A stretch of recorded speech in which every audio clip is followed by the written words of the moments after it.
Bueno, ya estamos con nuestro invitado, que es el economista Larry Yumibanda, a quien le damos la más cordial bienvenida en Un Café con JJ. ¿Cómo está, economista? A ver si me está escuchando.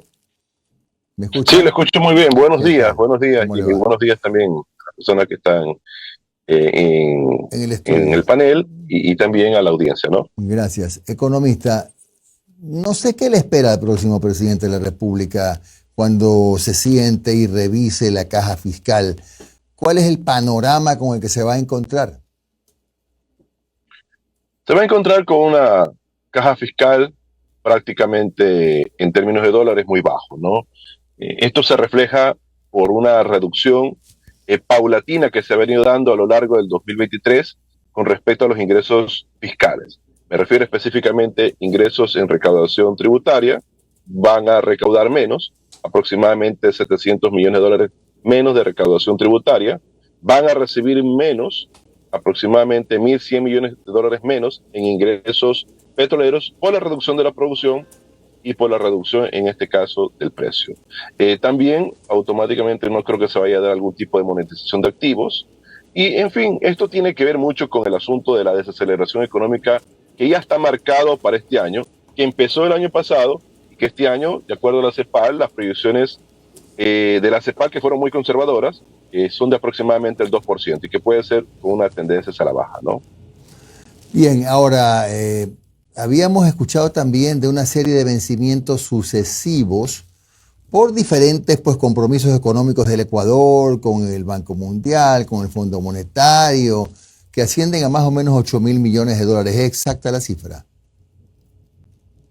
Bueno, en cuanto al déficit fiscal para este año, se proyecta un déficit fiscal de aproximadamente unos 4.000, 4.500 millones de dólares, fuera de lo que es el pago de amortización de deuda, que hay que pagar aproximadamente como unos 3.000 millones. Entonces, la cifra que usted menciona es una cifra correcta, sin perjuicio que también hay pagos a proveedores que se viene bicicleteando de periodos anteriores y que de alguna otra forma eso es lo que va a necesitar para financiar este año. Yo creo que para el siguiente año la fuente de financiamiento siquiera van a oscilar en unos 12.000 millones de dólares. Depende mucho del tema de la consulta popular con respecto al Yasuní y también depende mucho de cuál es el impacto que va a tener realmente el fenómeno del Niño en la economía ecuatoriana, porque de acuerdo a algunas proyecciones, posiblemente sea un impacto negativo en cuestiones de daños y perjuicios de aproximadamente 3% del PIB. Estamos hablando de aproximadamente 3.500 millones de dólares, ¿no? Hay un tema generalmente polémico. ¿Se puede usar el dinero que está reposando en las arcas del Banco Central o, bueno, en algún arca de un banco en Europa, la Reserva Monetaria? A ver, de acuerdo a lo que se aprobó hace aproximadamente varios meses con respecto a la ley de defensa de la dolarización, eso ya no se puede hacer en el país. Eso reformó prácticamente el Código Orgánico Monetario y Financiero. Ahora, si cualquier candidato ofrece tomar esos recursos, va a tener que presentar el proyecto reformatorio al Código Orgánico Monetario y Financiero para que el Banco Central nuevamente les pueda autorizar el uso de las reservas internacionales a través de la vía del crédito, ¿no? O sea, que el Estado ecuatoriano emita bonos y que el Banco Central los compre. El asunto es que la caja fiscal no da para que el gobierno le pague al Banco Central. Puede obtener el crédito sí, si la Asamblea así lo autoriza, pero vamos a ver el tema de pagos, que eso fue prácticamente lo que llevó al planteamiento de la ley de defensa de la dolarización, ¿no? Economista, Omar Jaén le saluda. Buen día, ¿cómo está? Hola, Omar, ¿cómo le va? ¿Cómo ha pasado? Buenos Economista, días. gracias por su tiempo, economista. A ver, ¿qué puede hacer este gobierno saliente como para salvar algo el barco?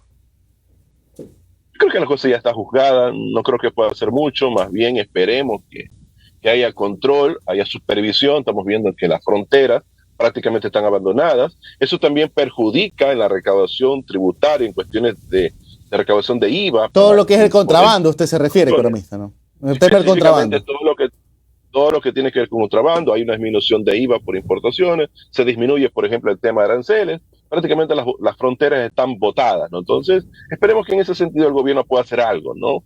Y también deje delineado, y aunque sea presupuestado, para que el próximo gobierno pueda enfrentar el tema del fenómeno del Niño. O sea, se vienen más o menos 3.500 millones de dólares de pérdidas y daños para la economía ecuatoriana, especialmente para el litoral para la costa del Ecuador. Entonces, esperemos que aunque sea deje las condiciones, ya no se le puede pedir nada más porque lastimosamente ha tenido el tiempo suficiente y es por eso que se da, ¿no? Que el gobierno tome realmente la importancia que se requiere en materia de seguridad y en materia de economía, ¿no?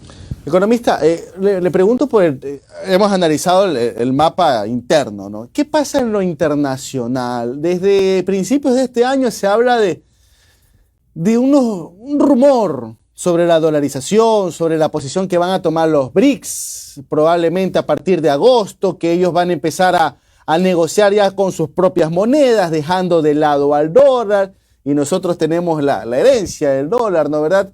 ¿Cuánto es de cierto? ¿Cuánto es falso? ¿Cuánto nos podría perjudicar este hecho de la unión de los BRICS más otros que comiencen a negociar, por ejemplo, la venta de petróleo con sus propias monedas? A ver, la hegemonía del dólar va a estar presente ahora y en el futuro más cercano, porque así se llegaron los acuerdos después de las posguerras, ¿no? Especialmente las conferencias de Bretton Woods. En el mundo, el dólar es prácticamente la moneda principal de reservas internacionales. De ahí viene el euro, de ahí viene la libra esterlina y de ahí viene el yuan. O sea, no me sorprendería que cualquier gobierno también tenga reservas internacionales en yuan. Pero para que eso realmente llegue a reemplazar el dólar, el Banco Central chino va a tener que tener la mayor reserva de dólares en el mundo, mayor reservas internacionales del mundo, porque el Banco Central chino tiene que emitir yuanes para la economía local y también para la economía mundial. Entonces, si el Banco Central no tiene suficientes dólares en el Banco Central, no va a poder emitir. Entonces, no le veo ningún peligro para el mundo en sí, al menos por el futuro cercano, de que exista algún tipo de cambio en cuestión de la hegemonía del dólar. Entonces, la dolarización en el Ecuador se va a mantener. Si el día de mañana un gobierno quiere tener reservas en yuan, lo puede hacer, pero seguirá la dolarización, así como también puede tener reservas en euros, también puede tener reservas en libra esterlina. Esos son activos externos. Aparte de tener nosotros dinero líquido, estamos hablando de dólares, también tenemos oro, que también es un activo externo. O sea, mientras más se edifiquen los activos externos, mejor para el país, pero la dolarización se mantiene. Perfecto. Ahora, finalmente, antes de darle el paso a Noris, economista, si usted lo convoca a alguno de los 8 binomios, hola Larry, hermano, ¿cómo has estado? ¿Sabes qué? Dame una guía y te dice, dame 3 propuestas de leyes que deberíamos en año y medio que vamos a estar en el poder, que debemos sí o sí implementar o enviar a la nueva asamblea. ¿Qué le aconsejaría usted al nuevo gobierno? 3 proyectos de leyes que deben ser sí o sí enviados en la nueva asamblea. Mire, más que una reforma, yo creo que es cuestión de decisión del Ejecutivo. El asunto de la transparencia, por ejemplo, de Petroecuador o del Seguro Social, eso no depende de la Asamblea Nacional, eso depende de la voluntad política, que por ejemplo los medios de comunicación tengan acceso a la información de todo lo que es la contratación en el seguro y en Petroecuador. Y le pongo un ejemplo, nosotros estábamos haciendo seguimiento en cuestiones de los sueldos y salarios de los funcionarios de Petroecuador y estábamos detectando cantidades millonarias en pagos de horas extra. Y cuando quisimos nuevamente revisar, prácticamente desaparecieron la información. Entonces, eso no le hace bien al país. Entonces, eso yo creo que es la primera acción que tiene que tomar el gobierno, transparentar todas las cuentas públicas, todo lo que maneja el sector público. Punto 1. Punto 2, en cuanto al tema de las tasas de interés, yo creo que ese es el tema también central, en la cual yo creo que cualquier gobierno sensato lo tiene que poner dentro del debate. Tenemos un oligopolio bancario, y eso ya se viene denunciando hace varios años, que prácticamente es el que fija las tasas de interés. Tenemos tasas de interés sumamente elevadas para el sector microempresarial, que es la base para un proceso de transformación a futuro. Entonces eso lastimosamente no está dentro del debate. Y el tercero, yo creo que de aquí va a depender sí mucho de la Asamblea, el proyecto de ley de atracción de inversiones. Yo creo que las zonas francas orientales a la exportación es crucial. Lastimosamente la Corte Constitucional no lo admitió, pero yo creo que el próximo presidente tiene que ponerlo en el debate. Yo creo que las zonas, específicamente, que es una complementación a lo que ya está establecido en el Código Orgánico de Producción con respecto a las zonas especial de desarrollo, yo creo que es un complemento siempre y cuando vaya dirigido exclusivamente para la exportación, para que no choque con el tema de la disposición constitucional de que las inversiones extranjeras sean prácticamente complementarias a las inversiones locales. Entonces yo creo que esas tres medidas van a ser fundamental para un poco tratar de hacer respirar las cuentas fiscales y que el gobierno ahora sí ya pueda hacer las reformas estructurales de mediano y largo plazo. Economista, buenos días. Noris Arroyave le saluda.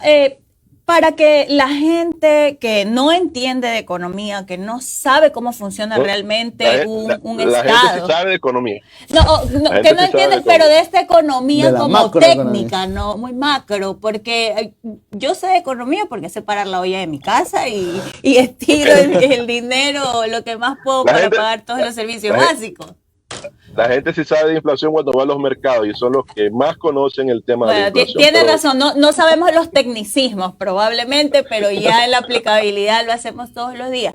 Pero, ¿cómo explicarle al ciudadano cómo funciona cuando llegas al gobierno? Porque, a ver, nos están proponiendo muchas cosas. En campaña nos proponen un montón de cosas y aquí, sobre todo Jimmy lo ha dicho muchas veces, hay que preguntarles a los candidatos cómo lo van a hacer, ¿no? O sea, ¿cómo? ¿De dónde van a sacar la plata? Porque las propuestas a veces suenan bellas, pero realmente van a encontrarse con un Estado, con las cuentas, como para poder ejecutar, porque luego llegan y dicen, este es mi plan, pero ojo, es que no es culpa mía, pero no lo puedo ejecutar porque no nos han dejado en la mesa lista y no hay cómo hacerlo. Entonces, ¿de qué depende? Y realmente, ¿cuántas de esas propuestas que están haciendo van a poder ejecutarse por tema dinero? A ver, yo coincido con usted. Yo creo que también depende de los medios de comunicación profundizar muchísimo más con las preguntas. A veces los candidatos van con una simpleza de propuesta. No se puede ahondar porque lastimosamente, como usted lo acaba de decir, hay cuestiones técnicas que a veces se desconoce en la profesión. Pero yo creo que los candidatos no pueden vender humo. Yo creo que eso es lo primero. ¿Se pueden hacer algunas cosas en 16 meses? Sí. Pero depende mucho de la capacidad de gestión y también depende mucho de la Asamblea Nacional. Por ejemplo, veo que un candidata está ofreciendo, por ejemplo, la refinería del Pacífico. Y no es descabellado la propuesta. Pero no hay plata en las cajas fiscales para hacer la refinería del Pacífico. Eso se puede hacer exclusivamente bajo un mecanismo de concesión. O sea, que venga un empresario privado, invierta en el país y automáticamente el sector privado es quien manejaría la refinería. Obviamente le entregaría unas regalías al Estado. Pero si eso se concreta, estamos hablando de aproximadamente el 70% de la producción e importación de derivados que estaría en manos del sector privado, ¿no? Punto uno. En temas, por ejemplo, de financiamiento de la obra pública, con los recursos actuales solamente se puede dar mantenimiento. Si quieren hacer obra pública, bueno, visto candidatos que quieren nuevamente entrar a pedir plata al Banco Central o pedir plata al Seguro Social. Lo pueden hacer si existe algún tipo de reforma, primero en el Código Orgánico Monetario y Financiero y segundo en la ley del Seguro Social. Pero ya sabemos cómo el Estado actúa, no paga lo que presta. Si el Estado fuera un buen pagador, no hubiera problema, no siquiera se hubiera puesto la ley de defensa de la organización. Y en temas de seguridad, yo creo que eso ya depende de voluntad política, el control de las cárceles, el control de las fronteras, es una decisión de voluntad. Pero ojo, eso, si controla, por ejemplo, el contrabando, va a obtener liquidez. Y esa liquidez, que van a ser algunos millones de dólares, van a servir específicamente para dotar de armamento y también de herramientas para la policía y para los militares. Entonces ya depende mucho del tema, cómo se maneja el país. Insisto, la parte argular para nosotros es el tema de transparencia. Ningún gobierno ha transparentado la seguridad social y ningún gobierno tampoco ha transparentado lo que hace Petroecuador. Entonces, mientras eso se dé, específicamente el tema de transparencia, la ciudadanía va a estar apoyando a ese presidente o presidenta porque va a tomar un liderazgo y va a generar realmente un cambio para el país. Bien, gracias a Larry Humibanda, economista, muy amable por esos minutos de su tiempo. Que tenga usted un buen día, Larry. Buenos días, un abrazo. Buenos días también a la audiencia.